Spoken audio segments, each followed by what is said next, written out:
Ғабит Мүсірепов, Әмина. Тау төбесіндегі егіс көлде не болып жатқаны белгісіз еді. Жер сілкінген жоқ, аспан ашық, күн төбеде қайнап тұр. Демалуға егіс көлге қарай өткендердің аяғы сирегелі де көп болған жоқ. Бірен-саран машина солай қарай әлі де өтіп жатыр. Алайда жер табаны әлде қандай бір дүмпу барын сездіргендей болады. Қарға мен сауысқан бажылдап, шарылдап тыным таппай жүр. Тау төбесінен көтеріле көшіп, етек таулардың үстіне жосып жүр. У-шу болып ойнаған жас балалармен әуреленіп жүріп, Әмина еш нәрсені абайлаған жоқ. Бір бала қатты секіріп түскеніне мәз болып күлсе, тәрбиеші ана да езу тарта керек. Бір баланың сандалына ұсақ тас түсіп кетіп, қыңқ етіп қалса, ана да ауырсынып қабақ шыту керек. Көбелек ұстатпай кетсе, оған да ұрсу керек. Балажан Әмина әр күнді осылай өткізеді. Таңы тез атады, күні тез батады. Әрбір ертеңгі күнге балалар үшін жаңа қызықтар іздейді. Ертегілер, ойындар, маршак, Чуковский. Балалармен ойынмен өтер күн 42 баланың анасы Әминаға қызық күн болып өтеді, бірақ оңай күн болып өткен емес. Бүгін күн жексенбі, ең қызық өткізетін күн. Өзге күндерде жұмыстан қалжырап жүргендей, балалар кеше жатардақ: "Ертең демалыс қой. Әмина апай, ертең не көрсетесіз? Қызық бола ма?" деп у-шу болған. Жарқын жүзді, жайдары мінезді балажан Әмина балалар үшін өз шешелерін ұмыттырғандай шеше еді.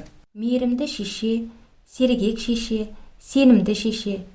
Қай баланың аяғына қай күні қандай шәкір кіргенін білетін шеше. Балаларға оның жымиғаны да қуаныш, арқасынан қаққаны да қуаныш, болмашы бірдемені айтқаны да қуаныш. Бұл әлі мектеп жасына жетпеген жас балалар үйі. Аудан орталығынан алысырақ. Егіс көлден сарқырап құлап жататын құлама судың барқынына салынған әдемі көк үй.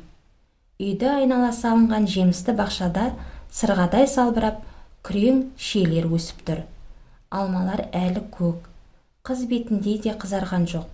Осы бақшада 42 жас бала ойнап жүр.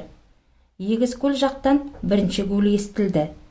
Тау аңғарынан еспе жел келе жатыр ма деп Әмина жан-жағына қаранып еді. Қылаң еткен бір жапырақ жоқ екен. Иық тірескен түкті қоңыр таулар тағы күмп етті. Бұл жолы жаңаға гуіл қоюланып келіп жарылып кеткен сияқтанды. Терең теңіздің тас жағасын ақжал толқын соғып жібергендей бақша дір етіп қалды. Шие сырғалар мөлтілдесіп кетті. Балалар қалшиып тұра қалыпты. Үріккен қозы-лақтай үрпиісіп тұр. "Апа, Әмина апа, біз қорқып кеттік." Әмина үлкен бір қатер таянған сезінсе де, оның не екенін абайлауға мойын бұрмай балаларға қарай жүгірді. "Қорықпаңдар, ештеңе емес, қорықпаңдар."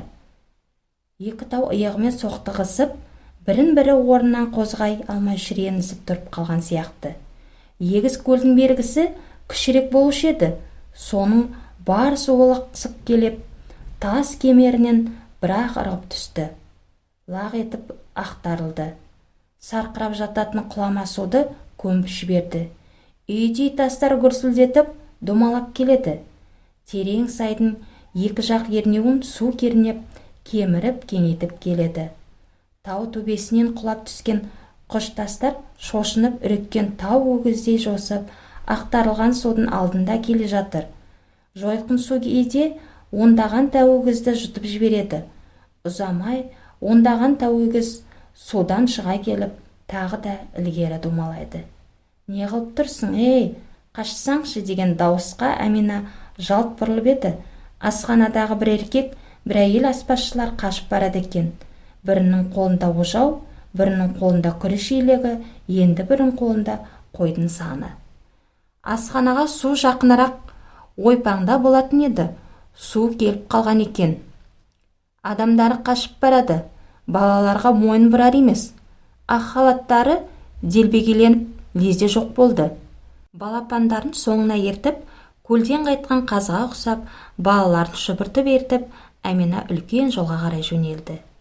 Сайды толтырып қыранға жайыла бастаған су балалар үйінің іргесіне дейін жылысып келіп қалыпты. Егізкөл жолымен ұшыртып, ағызып, екі жеңіл машина келе жатыр. Әмина балаларды жолдың құламасына иіріп қойып, өзі асфальт жолдың қырқысына шығып, қолын көтерді. Машиналар құйындай жүйткіп өте шықты. Екеуінде де шофердан басқа адам жоқ.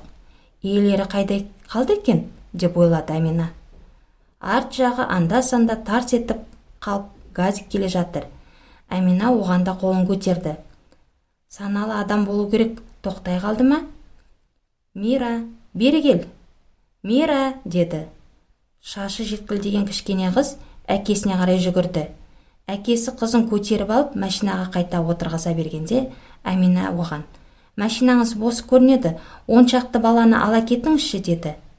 Біздің үй суға кетіп жатыр, асығыспын. Қазір осы жолмен біздің жүк машина өтеді. Номері 1940 мен ұлықсат етті де. Газик жылжып кетті. Енді машиналар топталып өте бастады. Әмина бәріне де қол көтерді.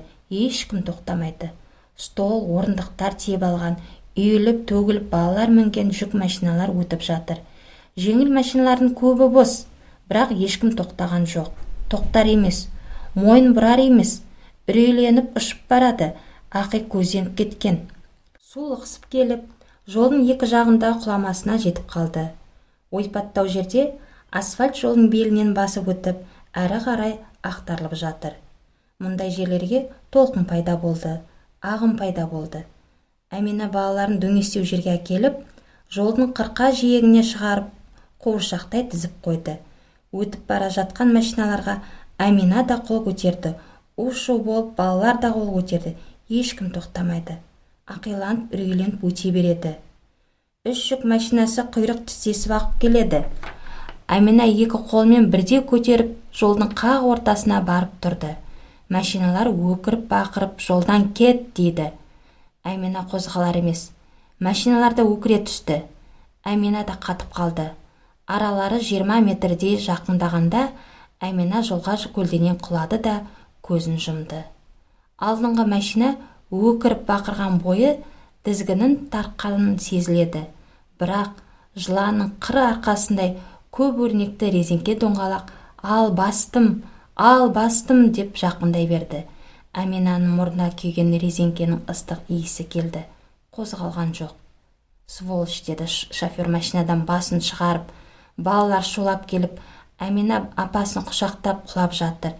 Шофердің көзі бақырайып, есі шығып кеткен. Жә, бол, жылдам тұр дегенде, шофердің екі көзінен жас парлап кеткен екен. Сақылдап, қарқылдап жынданған адамша күледі. Балалар машинаға тиеліп, аман есен аудан орталығына жетті.